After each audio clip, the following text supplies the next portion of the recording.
say one more thing about the democracy commitment, and that is how important it is, since 40% of students start at community colleges, to have a national voice and a national organization leading that sector about this issue, because it, for some, is the single place where they will have the opportunity to go to higher education to do that.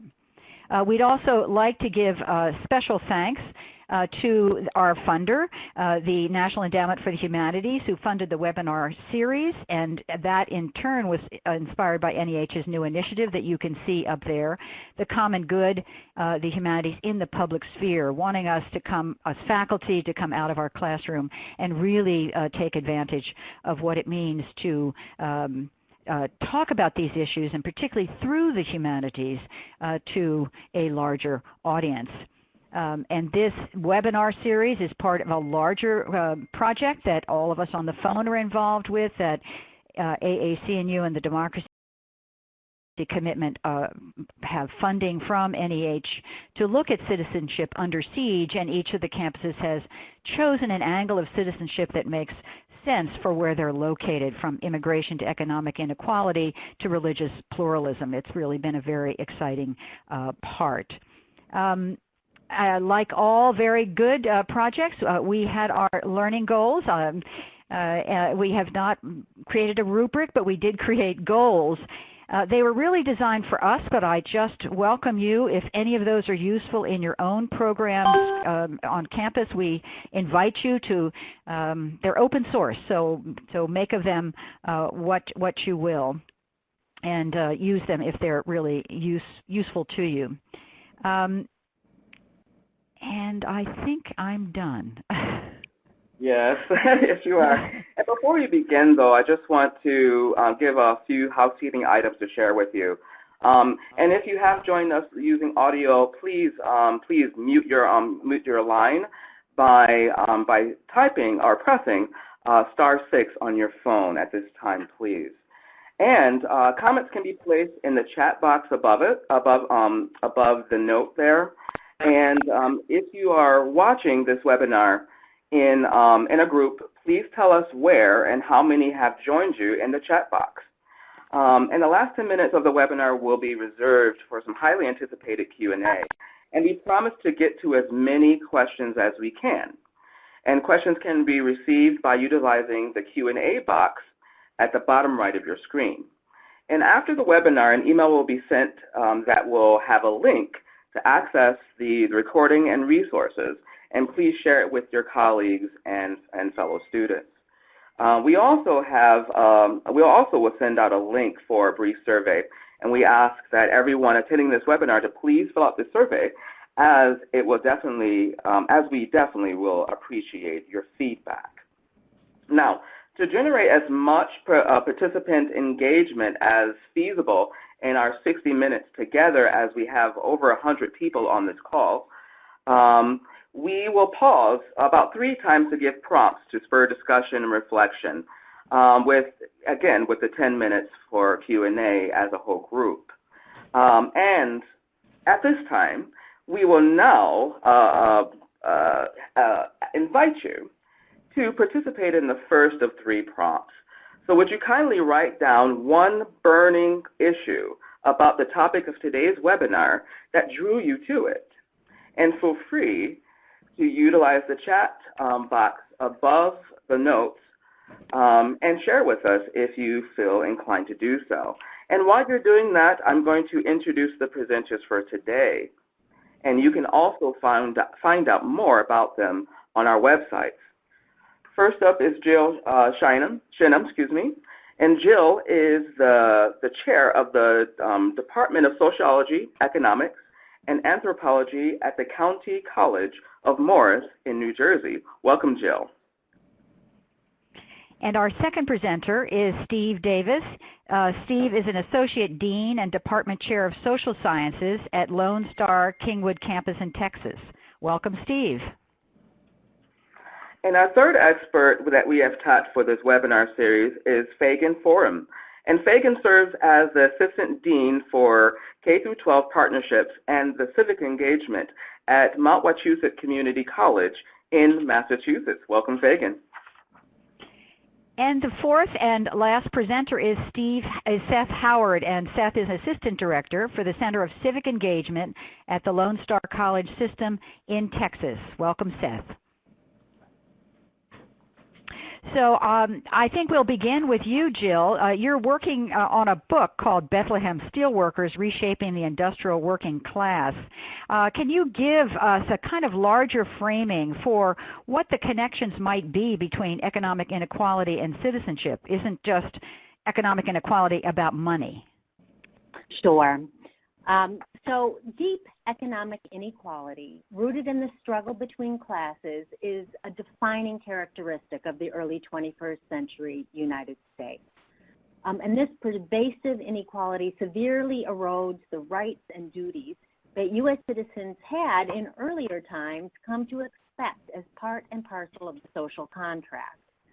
There have been struggles in the history of our country that have opened up opportunities for reduced inequality and for an expansion of those defined as full citizens. After the Civil War, for example, the brief period of Reconstruction offered hope for inclusion and greater economic opportunities for newly freed black slaves and poor Southern whites. Black Americans granted citizenship rights, voting rights, and the promise of property seemed to be entering a more egalitarian future. But these national moments of opportunity often elicit powerful and frequently violent counter-reactions as elites struggle to regain control over labor, property, and political power. A violent backlash snatched away the economic promise of 40 acres and a mule, while literacy tests and poll taxes, backed up by economic terrorism and Ku Klux Klan violence, prevented Southern black citizens from exercising their political rights, enabling the passing of a slew of Jim Crow laws throughout the South. More recently, in the 1930s, New Deal legislation arising out of popular protest opened opportunities for working-class Americans through college education, home mortgages, retirement benefits, and unions to earn higher wages, improved work conditions, the promise of retirement pensions, and a middle-class standard of living. While this post-World War II period excluded whole groups from these advantages, most notably women and Americans of color, it provided opportunities to many. It took the popular protests of the civil rights and women's movements to open prospects for these groups, but these often became available just as the backlash of the 1980s eliminated many of the jobs that black Americans and women had moved into. This more egalitarian period with an imaginary of an America in which working people could earn middle-class wages, attain dignity in the workplace, and include Americans of color and women into the security of a stable citizenry was short-lived. A powerful movement to dispossess, disorganize, and displace the American working classes has resulted in this contemporary era of dramatic inequalities in the U.S. The last 6 years, economic statistics show us, have been a period of prosperity for the U.S., with the stock market doing well, unemployment declining, and significant productivity increases. And you can see this on the chart in front of you, that productivity continues to rise in the United States. But even as economists relate a strong economic recovery from the Great Recession, most middle and working class American families fail to realize any benefit. Instead, they find themselves financially insecure, in precarious jobs, and often in precarious living situations.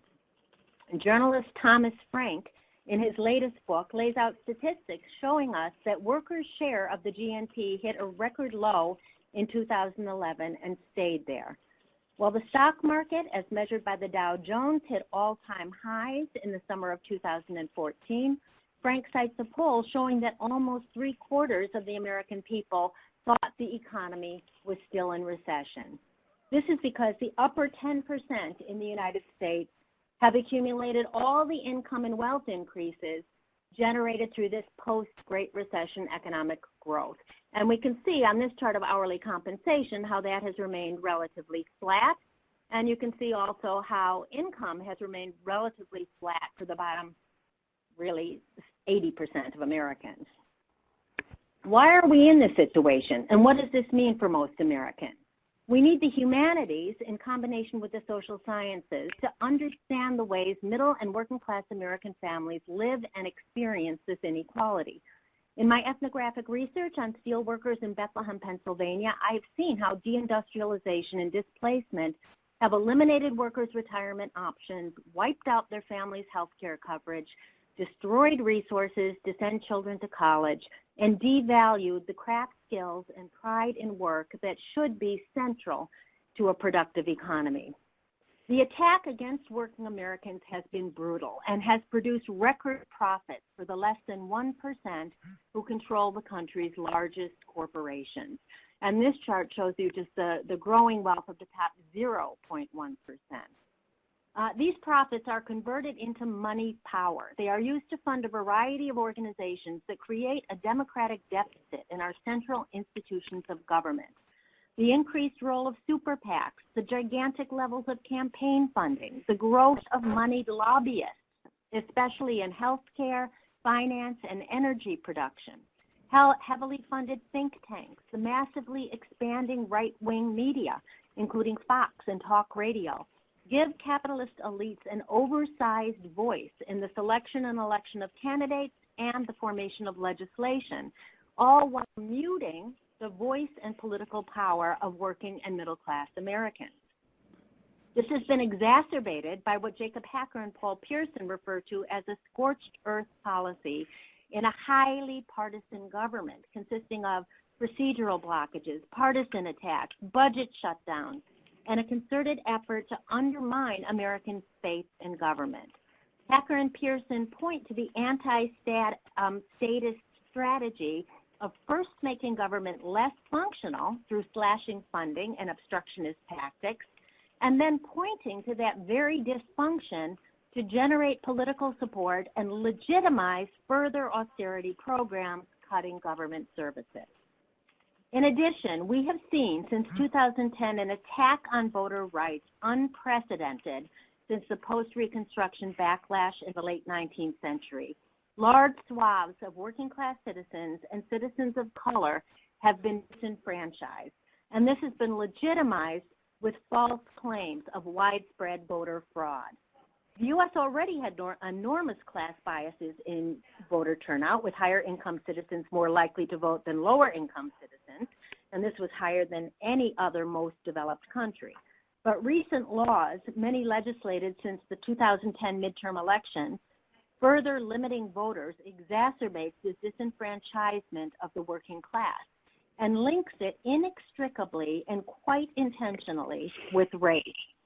Voter ID laws, shutdown of Sunday early voting, decrease in same-day registration, elimination of pre-registration for young voters, laws making it difficult for voters to stay registered, curbs on restricting voter rights to people with past convictions, and laws restricting voter registration drives all disenfranchised citizens, targeting young, poor, immigrant, and non-white citizens.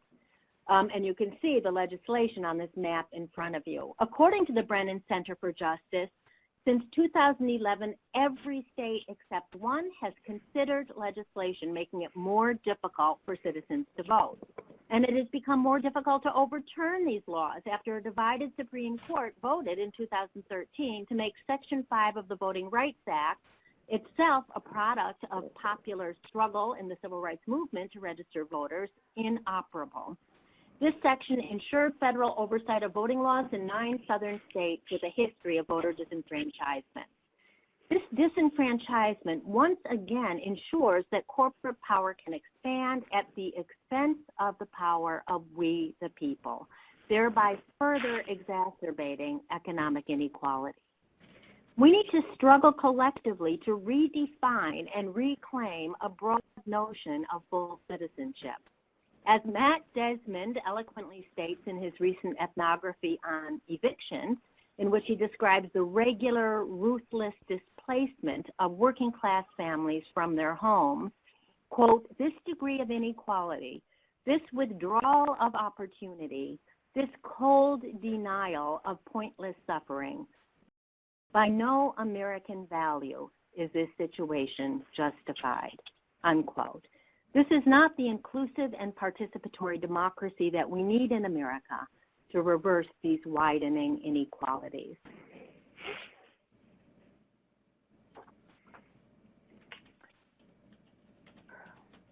All right, thank you, Jill.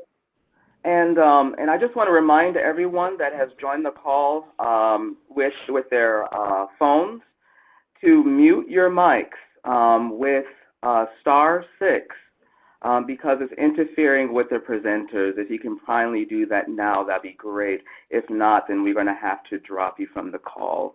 Thank you so much. Now, please take a moment, if you will, as we take a brief pause and write down any example in your family's history in which your life, or in your life, when citizenship was partial, selective, or denied because of economic inequality. And then feel free to share your answers with us in the chat box at the top of the right of the screen. And as we take a moment to do that, and for those who have joined us, to please mute your phones with using *6. We're going to continue on to our next presenter, who is Steve Davis from Lone Star College, Kingwood campus in Texas. Steve. Yeah, it's good to be with you guys. I want to talk about a couple of things we've done here at our college that in connection with this theme of citizenship and income inequality. And I want to start especially with the alternative spring break that we've done to the Mississippi Delta the last 2 years. I just want to say that it's exhausting to be on the road with students for 7 days to live out of a suitcase, but it's also exhilarating.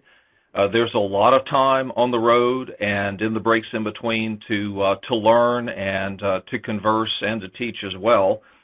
We do start the tour with a couple of nights in New Orleans, but I want to focus on Mississippi, and it connects very well to what Jill just talked about, because Mississippi is a case study of what happens when one loses equality and citizenship is compromised, when the 14th and 15th Amendments are essentially gutted in the aftermath of the Civil War during Reconstruction. It's in Mississippi in 1875 that there was a Reconstruction in that state brought to a violent end with the suppression of the black vote during a campaign that ended Republican rule in that state. And I would say to some degree, too, that even the 13th Amendment, which ended slavery, was compromised with the rise of the sharecrop system, which historian Kenneth Starr described as that twilight zone between freedom and slavery, and with the convict leasing system, which became so prominent in that and other deep South states, which was in effect slavery by another name. So Mississippi is a good place to go and look at some of what happens when citizenship is stripped away. We began, or at least I will begin, at historic Tougaloo College, historically black college right outside of Jackson, Mississippi. I think this is very important because what Tougaloo underscores and inspires to our student group that you see pictured there in all their energy and diversity is student activism, that the students from Tougaloo played a major role in the freedom struggle in the 1960s. Ann Moody is probably the name, and not just students but faculty as well participated in the sit-down demonstrations in Jackson restaurants and the like, and really move things forward. And there we met with a woman named Flonsy Brown Wright, who was an activist in that period. Flonsy is a native of Mississippi, but she grew up in California, and she was inspired to move back to her native state in 1963. And she told us in connection with some of what Jill has talked about already, just how hard it was and demeaning when back in Mississippi she went and attempted to register to vote in 1964, as to how the white registrar called her the N-word and told her to just go back home. But she persevered, and in 1968 she won election as election commissioner in Madison County, Mississippi, and therefore became one of the first African Americans elected to office in that state since Reconstruction. We were just floored when in the chapel at Tougaloo College, Flonsy, in the middle of her presentation, rendered an a cappella version of the spiritual O Freedom. People were moved to tears. And I think it spoke at that moment to the power that music played, these kinds of spirituals, and gave courage to the people who were like Flonsy in the front lines of the movement. Then in Jackson, we visited the residence of Medgar Evers. Medgar was field secretary of the Mississippi NAACP. When one night in June of 1963, he was murdered, shot in the back as his family waited inside, right in that carport that we see there on the left side of that photo. And there are our students sitting at the kitchen table of the Evers family. And it was indeed the assassination of Medgar Evers that inspired Flunzy Brown Wright when she heard the news in California to move back to Mississippi at that time and to do what she could to advance the civil rights cause. And it was a great experience that night that the first time we went to the Medgar Evers home, to back in the motel in Jackson to watch Ghost of Mississippi, which is a very, very powerful film, filmed indeed on location. To have been there was something that really imparted a deep lesson to the students. Now, from Jackson, we went on to Oxford, Mississippi, which is the home of the University of Mississippi, or Ole Miss. And Karen had me think about this the other day, just how fundamental it is that James Meredith was a courageous man and a veteran who simply felt that as a citizen of that state, he deserved the right to attend the best public university in the state. And all hell broke loose in the fall of 1962 when he attempted to do that. And what erupted was what some have called the Battle of Oxford. One historian calls it the last battle of the Civil War. And so it really hit home to be there on what I described as blood-soaked ground. 2 people died on the campus that night. Scores went to the hospital. And it really raised the question to me of who actually won the Civil War. Yes, indeed, the Union was restored. The Union was kept intact. But in terms of the question of citizenship and black rights, for at least 100 years, the white supremacists got their way. And I think one other thing that has to be emphasized here, we talk a lot about nonviolence as such a hallmark of the movement, but in Oxford, Mississippi in 1962, as was true in Little Rock in 1957, it was the threat of force. It was federal military intervention that brought about, ultimately secured the integration in both of those cases, Eisenhower and Kennedy being behind that and giving those orders respectively. And I think it tells us again what happened in Reconstruction when federal military presence was withdrawn. That's when citizenship was so badly compromised as a result of that. Now on to Memphis, and we went to the Sun Studio in Memphis on Union Avenue, which one could argue is the birthplace of rock and roll. And I think it connects to our themes in that there was a great man named Sam Phillips who owned Sun Studio, and he recorded, of course, some of the great artists. Elvis, the very summer of the Brown decision, 1954, Elvis made his first recordings there, Jerry Lee Lewis, Johnny Cash. But before that, he had been the first man to record some of the great black artists who come from that region, the Howlin' Wolf and B.B. King and Ike Turner. And I think that Sam Phillips was a man who was a race liberal, and he understood the subversive power of rock and roll, that he knew that rock and roll was a blend, was a mixture of music from both cultures, from white and black, and that it encouraged, frankly, race mixing as well, as kids began to listen to this music, and it helped break down racial barriers. Now, I will interject, and I think this is a very telling part of the story, that's the day after we were robbed in downtown Memphis, and our van was broken into. I learned a lesson, and that is if you go on a spring break like this, do not put a magnetic sticker on the van that has the logo of the college, because there are people who look for that kind of thing. And 2 of the girls in the photo are wearing Arkansas sweatshirts because they had all their clothes stolen, and 6 students lost their laptops. And I think that's so relevant, and it provided such a teaching moment in the midst of our depression over this experience, in that there's a direct correlation between income inequality and high levels of unemployment and crime. And that's something that's must be kept in mind. I'm afraid a lot of politicians don't quite fully understand that linkage, and therefore how to get at the root of the problem.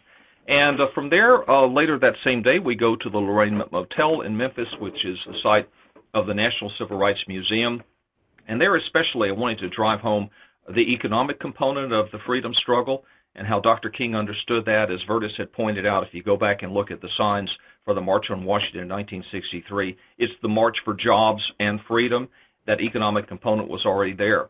By the late 1960s, Dr. King understood that in some ways the fight for legal and political equality was won, but the next fight would be much more deep, as economic equality would be the objective. And he had launched the Poor People's March. And Dr. King liked to say that, you know, it doesn't really make that much difference if a man can sit at the lunch counter, if he can't afford a hamburger, or if he goes to schools that are so bad he's not capable of reading the menu. And we know that in private conversation, Dr. King had told some of his aides that some kind of a radical approach like democratic socialism in some form, long before Bernie Sanders campaigned, he understood that was the only way to address the magnitude of the problem. Finally, to Money, Mississippi, which was the site of the terrible killing of Emmett Till. In 1955, Emmett had come from Chicago, where citizenship was acknowledged and much more protected, violated the social mores. It resulted in a trial.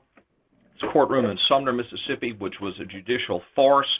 I think the connection to citizenship is without the right to vote. There weren't any black people on that jury, and the all-white jury let the killers walk free. And the last stop we made was Greenwood, Mississippi, and when you cross the Tallahatchie River into Greenwood, visibly it's so clear the presence of haves and have-nots. What you first see are, in some cases, the mansions in the white part of town where people have a great abundance, and then you literally cross the tracks and you see where the poor people live. And Stokely Carmichael there made the speech advocating black power in the summer of 1966. Our tour guide, Charles McLaurin, in that part of the Delta Tour, is standing right beside Stokely in that photograph to his left.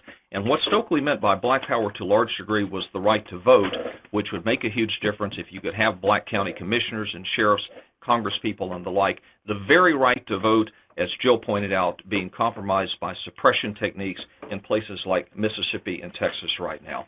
Well, my 10 minutes is about up, and what I'd like to say is last spring I did teach a learning community in English where we combined forces, and I wish I had more time to talk about the reading list and the other resources, but I'll be glad to provide that for you. If you'll simply use my contact information, I'll send you a copy of the syllabus and give you some sense that will give you an idea of how we approached the theme in that course, the content, the assigned readings, and what have you. Thank you. And thanks, Steve, for your presentation. And as an historian myself and a professor of African American Studies, that firsthand immersion history learning can have an impact on students' lives and can carry them, moving them forward in their academic careers.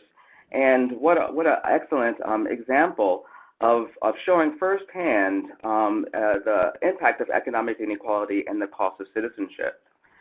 So moving forward, we are going to have our next presenter, and our next presenter is Fagan from Mount Wachusett Community College in Massachusetts. Fagan, the floor is yours.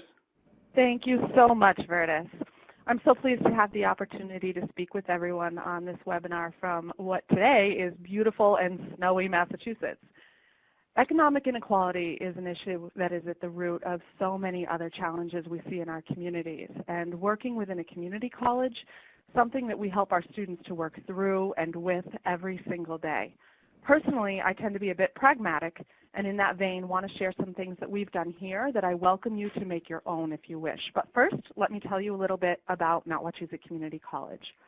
Our service area includes 3 gateway cities and 26 towns, some of which are incredibly rural and remote. We have some of the most affluent towns in Massachusetts and some of the highest poverty rate towns in the state as well. Our students come from a wide array of backgrounds and represent many different ages, cultural and ethnic backgrounds, and socioeconomic places. We have students who have never been outside north central Massachusetts, and some who spend over 2 hours on different buses to get here, students who have been part of the manufacturing economy for decades and now are in need of a new career direction, full-time dual enrollment students, and many, many others. Given the incredible variation in backgrounds that our students come from, we set out on an intentional path about 4 years ago to integrate issues of economic inequality into both curricular and co-curricular offerings for students in an effort to increase understanding of root causes of so many of the societal issues we see each and every day and help prepare our students with the tools they need to begin to create change when they're ready. In 2013, we embarked on a partnership with Keene State College, and they're about 40 minutes north of us in New Hampshire, to co-lead a joint initiative between the American Democracy Project and the Democracy Commitment to understand the impact of economic inequality in our democracy. The goal of this initiative is to help students think about and take action to confront the complex causes of growing economic inequality across all areas of study. Now in our third year of the initiative, we're working with 34 campuses across the country, developing, implementing, and documenting innovative, interactive curricula and experiential learning models that can be adapted across our campuses and communities.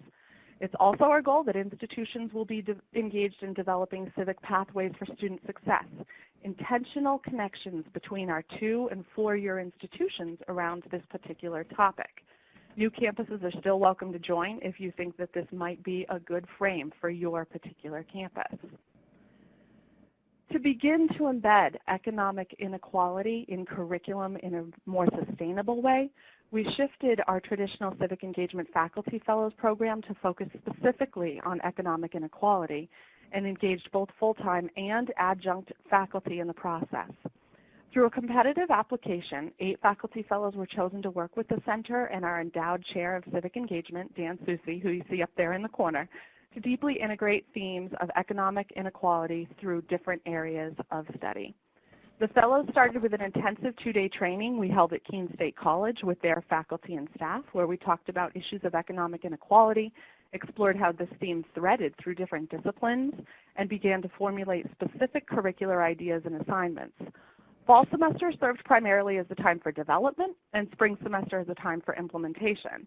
The fellows also met each month for a brown bag luncheon where we discussed how plans were going, current events that could be used to contextualize economic inequality, share resources, and brainstorm against roadblocks. The courses included in this project focused on many different areas of economic inequality and included things like distribution of wealth, race, class, and gender, global inequality, family and children, education and advocacy, public policy, health and nutrition, the school-to-prison pipeline, labor markets and wages, poverty and stress, and even sustainable farming. Of particular interest to us that year was the integration of these themes into our humanities courses, and more than half the courses modified were in the humanities. As one example, we had a faculty member who had students look at the life and work of Depression-era photographer Dorothea Lange and examine how her photography made visible and real the struggles of the poor, the unemployed, and the economically disenfranchised men, women, and children of that time. The students then had to work to find a contemporary counterpart for Lange and connect the storytelling with issues of poverty today. Over the past 4 years, we've begun to weave the theme of economic inequality into many of the co-curricular opportunities for our students as well. We work incredibly closely with student activities, even conducting annual planning together each year, developing student learning outcomes together, and making sure that the bridge between curricular and co-curricular is tangible and easy to travel. Many of your campuses likely run an annual food drive, as do we. A couple of years ago, we decided to integrate a hunger banquet with the Thanksgiving food drive so that students were able to learn about global inequality and hunger, but experience it in a very personal way. We've also woven a school supply and backpack drive into an annual Summer Leadership Academy, which provides new school supplies and backpacks for kids in foster care in our own community. And we've worked with our partners over at the Department of Children and Families to do a really good job contextualizing for these students what the impact of that particular project is and how it can change a kid's outlook on school. Like many of your communities, we participate in the annual United Way Day of Caring and have focused our activities each year on addressing hunger, ensuring that our student volunteers are learning about poverty and child hunger in our community while participating in the actual event.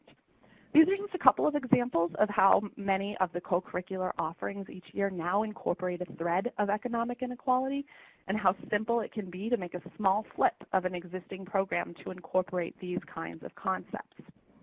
One of the most important things that we've done here that is certainly easy to replicate on many campuses is engage our students in the problem-solving process. One of the ideas our students developed, which has now been running for 3 years, is our Students Serving Our Students Office, which is a student-run resource and referral program for students in need. The student mentors in the program quickly realized that hunger is an incredibly real need on our campus and developed a soup voucher program to ensure our own students are not going hungry while at school. So when students request a food voucher, They have to meet with a student mentor who will work with them to address the issue in a sustainable way, helping them to complete food stamp applications, apply for benefits, develop monthly budgets, whatever it may be that's going to help them get through. Our student mentors are also working at an institutional level to propose and support more sustainable solutions to student hunger, including a cafeteria plan that could be included on student bills, which would make it eligible to be funded through financial aid. Engaging our students in this way and working side by side with them to address the issues on an institutional level has changed the dynamic of how we work with students and has helped our students to learn their own civic agency in the process. To blend the curricular and the co-curricular, last year we hosted a Student Public Policy Summit in April. Students from New York, Vermont, New Hampshire, and Massachusetts gathered for 2 days up at our friends at Keene State College to discuss topics focused on proposals for free college, issues of student debt, and access to higher education. The event itself was planned by a team comprised of faculty, staff, and students from both Keene State and the Mount. So this event was student planned and implemented. We had a couple faculty members who brought full classes of students who had been studying issues of economic inequality over the semester, and other campuses, including our own, brought student leaders from various areas of the school. So over the 2 days, the students had the opportunity to hear different perspectives on issues of economic inequality, learn about their own personal biases and political leanings, hear from public policy makers, and even participate in a congressional-style debate, which is where things got a little bit tricky. So this year we'll be using deliberative dialogue as the primary means to drive these conversations. A number of these summits are now being planned across the country, so keep your eyes open if this sounds like a good opportunity for you and your students. This year, we launched into the world of deliberative dialogue in order to address some of the wicked problems in our world today. The project, which is funded by a grant from the National Endowment for the Humanities, has allowed us to explore how some of these problems impact individuals and groups' ability to participate as active citizens in our communities. We've used this particular vehicle to explore issues of economic inequality, citizenship, and social class. And last spring, we were able to feature nationally renowned author and sociologist Robert Putnam, who discussed his research and findings from his most recent book, Our Kids, the American Dream in Crisis. Our Dean of Students, Jason Zaleski, who you see in the bottom photo in green in the back, has done dialogue work in different forms for years and has truly led a new level of engagement in these difficult conversations on the part of our students, but also our staff and faculty and the greater community. We've held 2 Train the Trainer events, which has helped to ensure that nearly 40 individuals, students, staff, faculty, and community partners are trained to help facilitate these deliberative dialogues. This has been a relatively low-cost way to begin to open up some difficult conversations about economic inequality on our campus and within our community. And I certainly encourage you to consider deliberative dialogues on your campus as a means to dive deeply into these wicked problems if it's not already on your radar. So thank you so much for this opportunity to share some ideas with you, and please don't hesitate to reach out if I can ever be of assistance. Thanks so much, Fagan. It's clear that you've really done a full range of things on your campus. And you've heard, those of you listening to this, you've heard a variety of things that people are doing on their campuses and that you might be doing on your own. So we have this very quick little poll. Want to hear from you about the kind of approaches you think either are or would be most effective to introduce this topic on your campus. And if there are others, please take the opportunity to put something in the chat box, because that means everyone gets to hear both what you're doing and what your questions are, and we'll focus our questions at the very end. So while you're doing that, I'm just going to begin to introduce another campus that, like Mount Wachusett, is nationally recognized for its advanced work in civic engagement and community-based learning, in really exploring issues with students and the community. This is Lone Star College, where they've been particularly lifted up nationally for their work on deliberative dialogues, and most of that work is generated from the Center for Civic Engagement, where the next speaker, Seth Howard, who's assistant director there, is going to talk to us both about that and about other ways in which Lone Star has raised this issue and created a kind of thematic energy and thread at Lone Star over the past several years. So Seth. Good afternoon, folks. As they said, my name is Seth Howard, and I'm the Assistant Director at Lone Star College. And Lone Star College is on the north side of the city of Houston, Texas. We began the center about 5 to 6 years ago, and with the whole mindset of empowering students, which in turn creates more powerful citizens. Over the last year to year and a half, we've been focusing more on having themes with the programming that we've been having.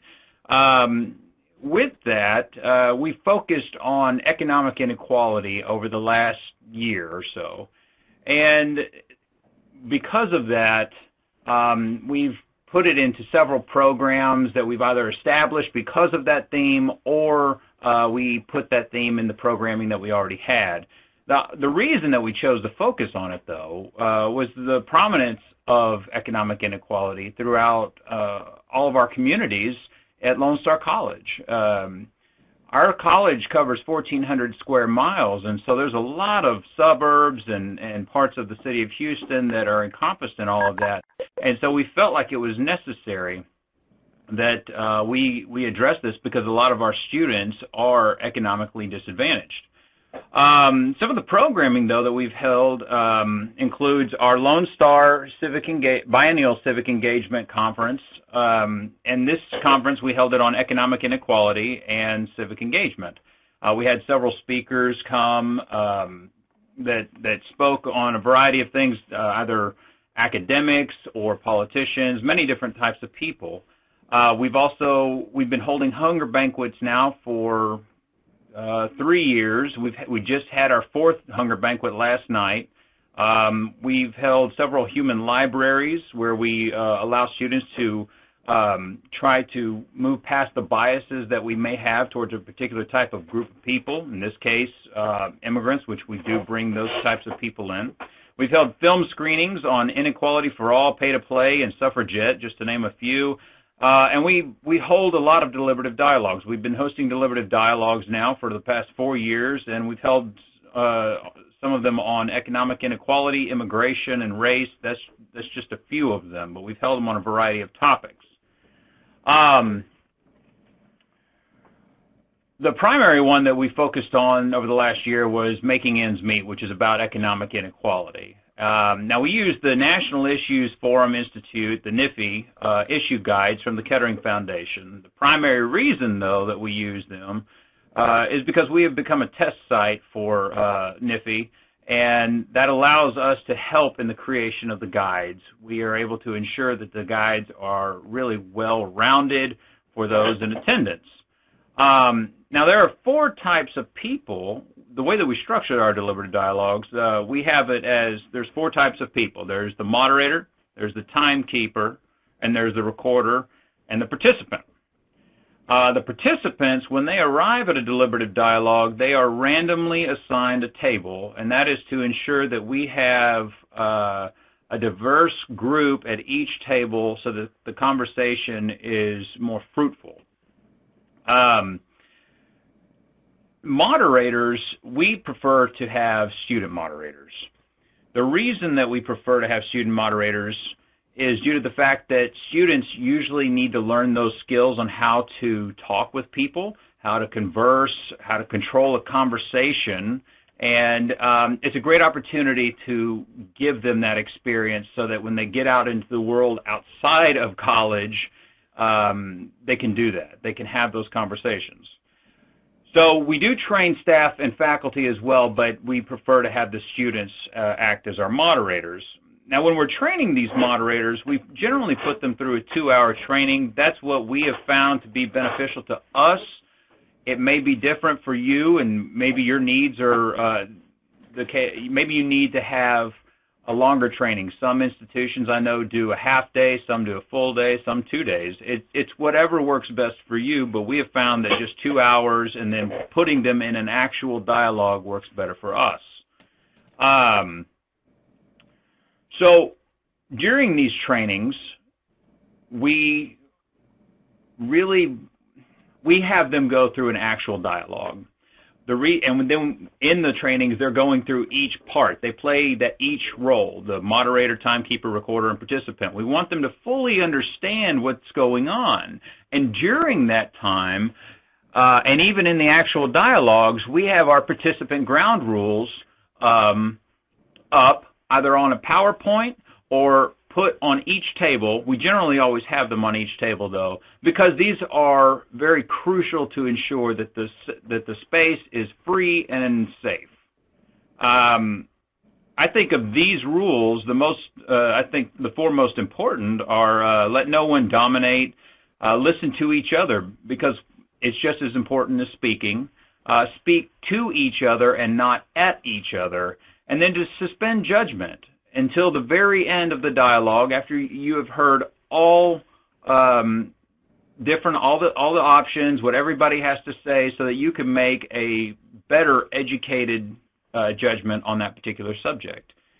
One of the things that we have begun to do is bring this into our first-year experience courses. This is brand new to us, but we have begun to do it on one of our campuses. We've got 60 sections just on one of our campuses alone, and we just found out we're doing it on 10 more sections on another one of our campuses. And we're talking anywhere from 3,000 students on up to 5,000 students just for this semester alone that are going to be introduced to deliberative dialogues. And we're finding that the students actually enjoy them. It's a way for us to get them talking early and build that confidence up so that they can start speaking to their friends openly in common spaces. We've also begun to host deliberative dialogues in partnership with the University of Houston downtown. We host them there and at our campuses. This exposes our student bodies to one another, their students and ours, and then we also get to expose our students to different backgrounds. We find that to be very important because we often lose sight of the bigger picture when all you do is go to one campus day after day after day. You begin to think that there's walls up and you don't remember the outside world, especially students. And so it's one of those great things where they can experience something new by going to a totally different campus. In closing, the whole idea behind the economic inequality topic that we chose to focus on throughout our system is to bring awareness to the daily issues that our students and the people around the U.S. and the world face on a daily basis. Our students are facing it daily. We now have a community food fair here where our students are going out and helping feed not only the faculty and staff who can't afford enough food because they're not making enough, or the people within the community who are not making enough. And these are people that they may know. The idea is to show the students that they can be powerful actors and that they can be agents of change. And if they want the change, that they have to step up and make it themselves. Thank you. All right, thanks, Steve. And now we have, excuse me, Seth. I'm getting ahead of myself a little bit because now it's time for almost, I believe, the best part of this webinar, and that is the Q&A. So feel free to pose your questions in the Q&A box at the bottom of the screen there. But we have some that have already generated in the chat room. And so I'm going to pose some of these questions to our presenters today for the last about 5 minutes. But at the end of our PowerPoint, our presentation here, we'll have a list of our emails that you can email us individually if we cannot get to your question. So feel free to use the Q&A and we'll get to as many as we can. So to start off with, I believe that this is for Jill or Steve. And this question says that the threat of force is driving many students underground today. How can we apply these historic lessons to our campuses right now?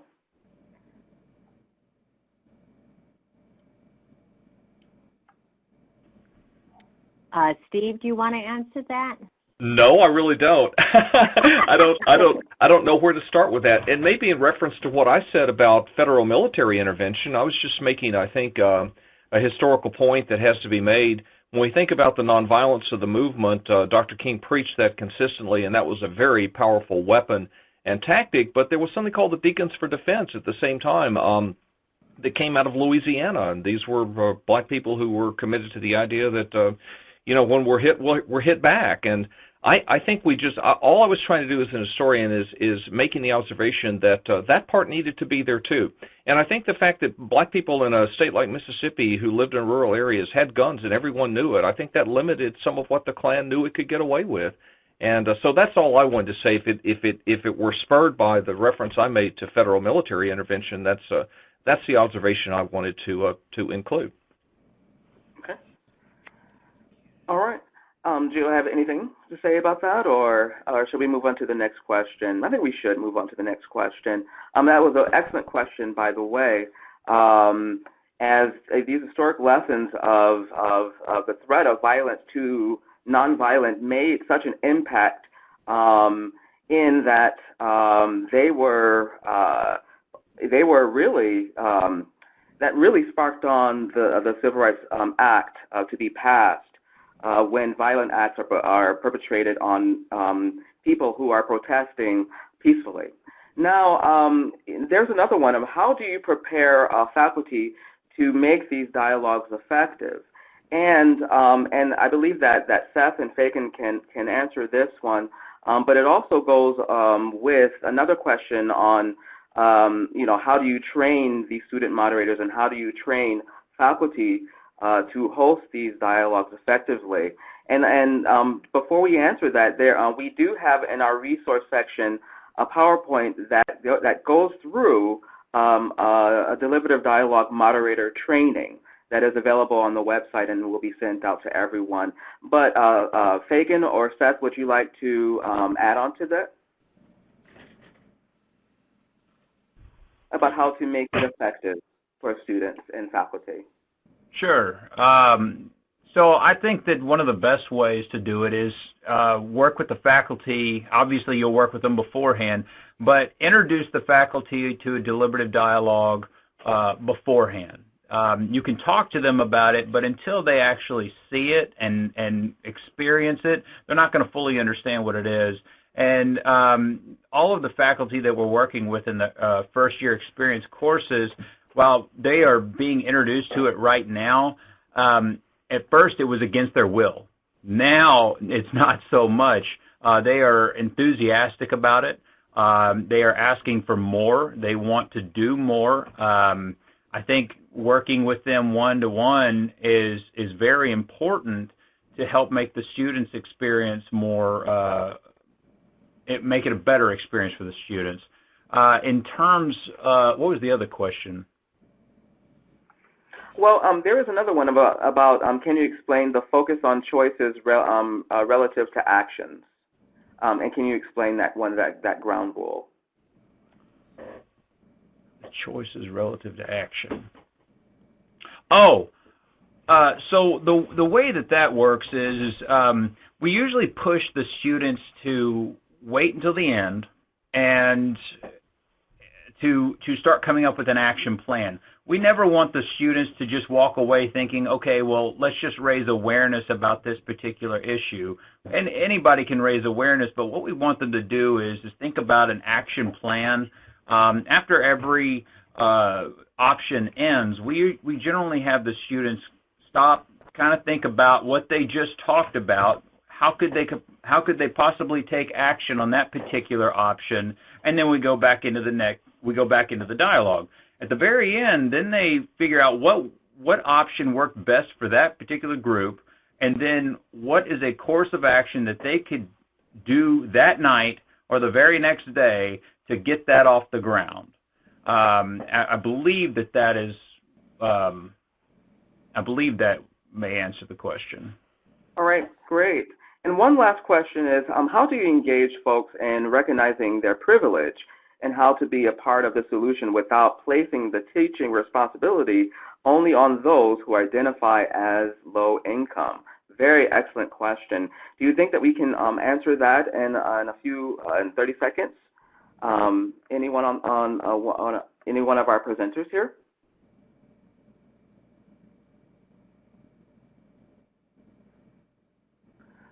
So engaging folks in recognizing their privilege, and I believe that Riley asked that question. And because of time, we've got to move on.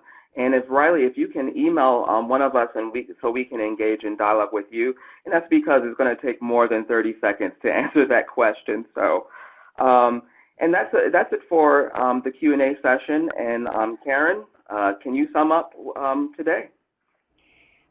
Well, that's very hard to do because it was so good. I think what we walked away with was a sense of how much the democracy deficit is increased by economic inequality, and how important it is both to help students have the historic understandings of that, which the humanities can do, and the human understandings, the felt lived experiences of them, and then a lot of the experiential things that were given by the presenters. We are the public square for students today, and citizenship is not just about voting, but it is definitely about being seen, being heard, being recognized, getting a voice, and learning how to organize and use that voice. I think one of the takeaways is the ways in which to get students involved in making informed actions on the basis of what they know, and lots of good examples of that. And I wanted to wish we had more time to talk, but we don't, and I want to invite some of you to come to our next webinar called I Want My Country Back, Immigration, Race, and Citizenship. And I encourage you also to look at the resources that are for all three, because there is certain overlapping issues. Someone had a question about DACA students, and we can talk about that in this one in the context of economic inequality, but also in terms of immigration. So thank you all for being part of this, for joining in, and I hope it just spurs discussion on your campus about how universities can be sites for citizenship, so we ultimately get a democracy and where everyone has a voice, and when they don't, that students begin organized to make that happen.